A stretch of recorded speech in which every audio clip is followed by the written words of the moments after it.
believed in one thing. The American dream is a figment of our imagination provided by the government in order to get us to serve them. You're born in you're born and either tossed around or given a silver spoon. You go to college, get in debt because we all know that school most likely didn't teach us about finances, and then you get a job. You don't work for yourself, but you sure are pleasing someone else with your tax dollars that you worked full time for. You get married with somebody else, buy a house you think you can pay a mortgage on, squeeze out a few puppies, and so the cycle continues. Obviously, there are people who don't live that way, but I'm talking about the majority of Americans. We work for what we think is the betterment of our future, and there's no shame in that. But really, we're just working for them. The politicians, the doctors, the important people. Bullshit. The American dream is about making the unwanted uncomfortable, the working man a slave, and the woman a sex object. That's the true meaning that no one wants to talk about. The American dream, I consider it the privileged white man's dream, probably came from, again, some rich, old, racist white dude years ago.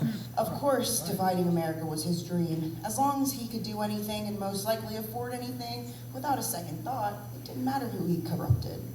I don't respect him, but I wish I was him. I don't live an American dream. America is anything but, especially for a mixed female growing up in white suburbia, Pennsylvania, where almost everybody you know in the suburbs is a sister-loving Republican. Think about it, though. America's been here for years, and the minorities are still struggling. People are being raped, murdered, injured, and treated foully because of race, religion, gender, orientation, etc. Something we have absolutely no control over, and they call it a dream. I guess it is when they aren't the ones being singled out. No one knows the fear a non-privileged person goes through day to day because of something that isn't even our fault. I think the idea of this dream has also been ingrained into our brains too. Hell, schools force us to repeat the Pledge of Allegiance and up until recently, the Lord's Prayer every single day.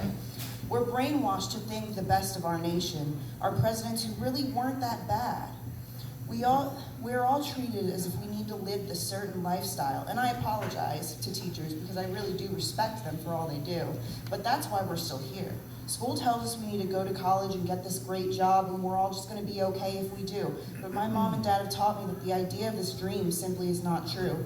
I want to be told that I will fail, that it's okay to explore other options, and that I shouldn't work under someone else my whole life, and most importantly, that it's okay to be who you are.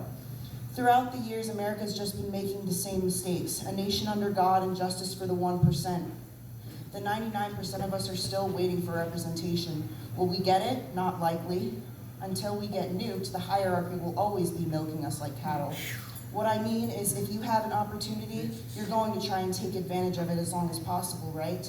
As long as we pay taxes, as long as we don't fight for our rights, and until we can make a real change, and I mean a real change, no one will be equal, and the government will always have their feet on our throats. I can't breathe, and neither can you. That's the American dream, baby.